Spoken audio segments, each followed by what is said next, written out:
10 years from now, we'll probably look back at the year 2020 and the years ahead as a time of huge disruption caused by the following three big developments: disinformation, artificial intelligence, and COVID-19. In fact, taken all together, we already live in an age of what we call an information disorder. Just remember how not so long ago the promise of the digital age encouraged us to believe that so many online positive changes would happen when we lived in hyper-connected communities, able to access any information we needed just with a click or a swipe. Today, this idealized vision has been replaced by a recognition that our information ecosystem is now dangerously polluted and is dividing rather than connecting us. From imposter websites that look like professional outlets, to sock puppet accounts that post memes on Instagram, to click farms that manipulate social media platforms, or foreign agents that want to interfere in elections. Well, some like to call this fake news, but this term doesn't really cover the problem. Besides, most of the content isn't even fake. It's often genuine, used out of context, and weaponized by people who understand that falsehoods based on a kernel of truth are more likely to be believed and shared than something completely fabricated. And let's be honest, most of the time it's not really news. It can be old-fashioned rumors. It can be memes, it can be advertisements, or old photos reshared as new. It can be and will be more and more so-called deep fakes or synthesized media. The term fake news doesn't really cover our new reality. Besides, it has been used by politicians around the world to discredit and attack professional journalism. So before we dive deeper, let's agree that we stop using the term fake news, shall we? Okay. Now, what we've seen over the last months has been extraordinary. In fact, related to the whole COVID-19 disinformation tsunami that we got hit by since the beginning of this year, the World Health Organization was calling this already an infodemic before they even spoke of a pandemic. And this infodemic has had serious, dangerous consequences during this public health emergency, raising the urgency to counteract. We've seen all kinds of types of false information on COVID-19. Among the most dangerous content is inaccurate health advice on how to prevent or cure the infection, from garlic to salt water or alcohol. For example, in Iran, a 5-year-old boy is now blind because his parents gave him toxic methanol in the hope to protect him from the virus. 44 people died after drinking homemade booze. In Arizona, in the US, a man died after he took chloroquine together with his wife because President Donald Trump suggested in a press conference that this could work. The same president who later said that also bombing us with ultraviolet light or the injection of disinfectant could be a cure. We've also seen politically and racially charged claims about COVID-19, and this has led to several cases of hate speech, discrimination, and even physical attacks. So never before misinformation could thrive so much in this absence of verified facts. For example, where the virus originated from. Was it in the lab of Microsoft founder Bill Gates as part of a globalist agenda to lower populations? Or did it originate in a lab from the Chinese government as a bioweapon unleashed upon the world to undermine the US? Or was it indeed the launch of the 5G network that caused the pandemic, resulting in the arsoning of 5G antennas all over Europe? Bollocks, of course, but this data void that we live in right now starts many rumors and theories. It's a fire hose of falsehood.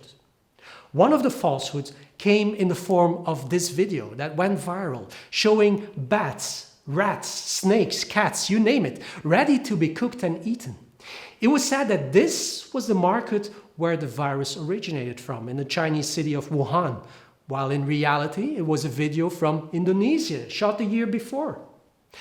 An old video of a supermarket sale in 2011 was reshaped and attributed to panic buying in various cities in UK, Spain, and Belgium.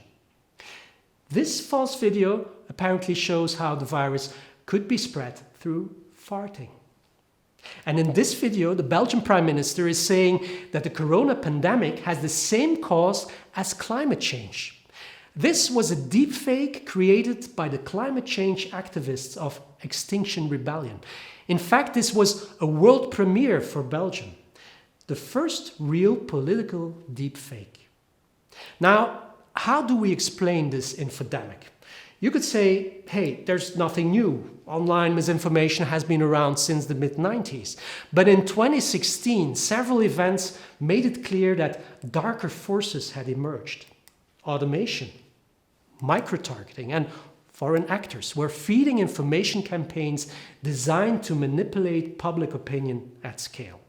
From the moment when Rodrigo Duterte rose to power in the Philippines, followed by the unexpected results in the Brexit referendum, and, of course, the US presidential election in November 2016, information was being used as a weapon. But it's far more than politicians working with shady tech companies to win a campaign. It's a complex web of societal shifts, making people more susceptible to this information disorder. Trust in institutions is falling because of political and economic upheaval. The effects of climate change are becoming more pronounced, polarizing society even further. Global migration trends are sparking unrest among communities. And, of course, the rise of automation and artificial intelligence makes people fear for their jobs, fear for their privacy. Bad actors who want to deepen existing tensions understand these societal trends, and they design content that they will hope will incite anger or fear or confusion. They hope that we, the users, will amplify their message and become their messenger. The result is, well, intentional chaos. And by the way, something remarkable happened along the way. We've noticed a shift in tactics and techniques since 2016. I mentioned it before, the most effective disinformation has always been that which has a kernel of truth to it. And that's interesting because this way bad actors try to trick the artificial intelligence that is being used by social media platforms. So false information is not so easily getting picked up by fact-checking process anymore. This video of House Speaker Nancy Pelosi that was slowed down so people could believe that she was drunk, for example. It was picked up by mainstream media, which amplified this false message, and they did even more harm. Now, how can this happen, you ask? Well, there's an explanation for this. Research has found that our brains are wired to rely on heuristics or mental shortcuts to help us judge credibility. We believe what we already heard of, or have seen, or have been told. As a result, repetition and familiarity, oh, I've seen this before, are two of the most effective mechanisms for ingraining misleading narratives. We've seen a lot coming together in this COVID-19 infodemic, but in this case, there's another explanation too. People are having an emotional response to what they experience. Almost everybody on the planet has been scared as hell by this virus, and this stops us from being critical. People are also trying to be helpful in these uncertain times, and they start to share information that is often misleading or false. They share without thinking. And this is leading to even more confusion, even more noise.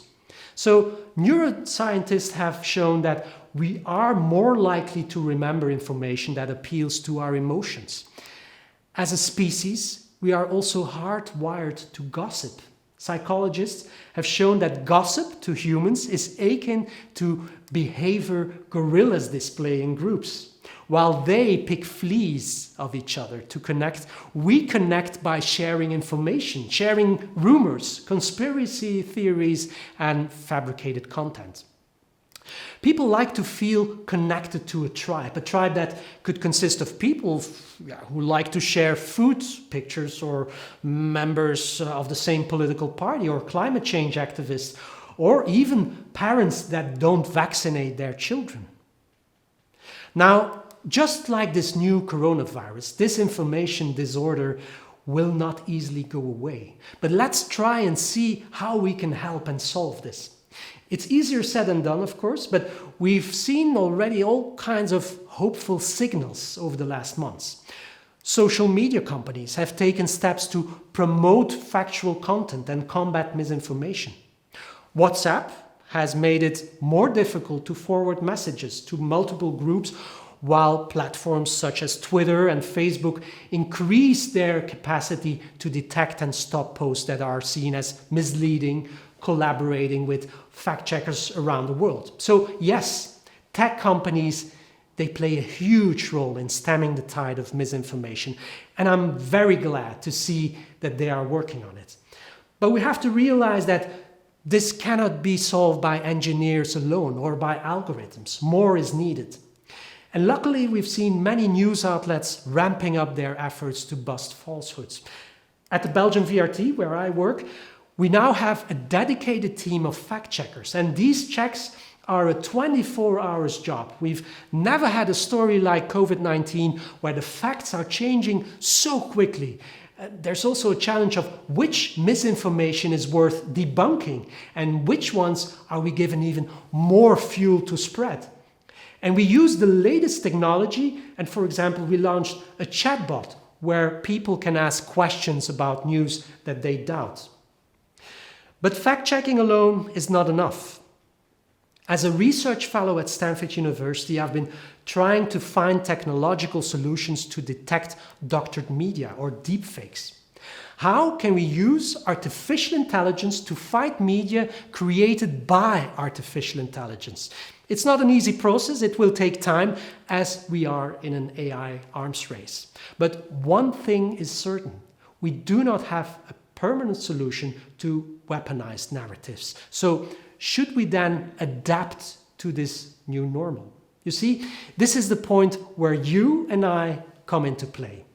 We need to build societal resilience. We need a society that cares about correct information. Now, one powerful tool that some experts believe in is shame. We have to make sharing misinformation as shameful as drunk driving, they say. We have to get people to think that they are littering by forwarding stuff that is not true. But keep in mind, shaming people could also be counterproductive. It can actually reinforce their beliefs. So hey, why don't we show more empathy? Personally, I'm a strong believer of teaching people emotional skepticism. Checking our emotions first should be the most critical aspect of the way we respond to information. Any information that makes us incredibly angry or scared or cry or even makes us buy stuff, we should be suspicious of. Just take a deep breath and stop. Don't share. Precisely like a vaccine can fight a virus, we need a vaccine against an information disorder. We have to inoculate people against digital pollution. But this will take time, of course. In the end, I think you'll agree that having well-informed citizens should be as important to our survival as having clean air and clean water. If we cannot come together around this as a society, hand in hand with technology, it's our doom.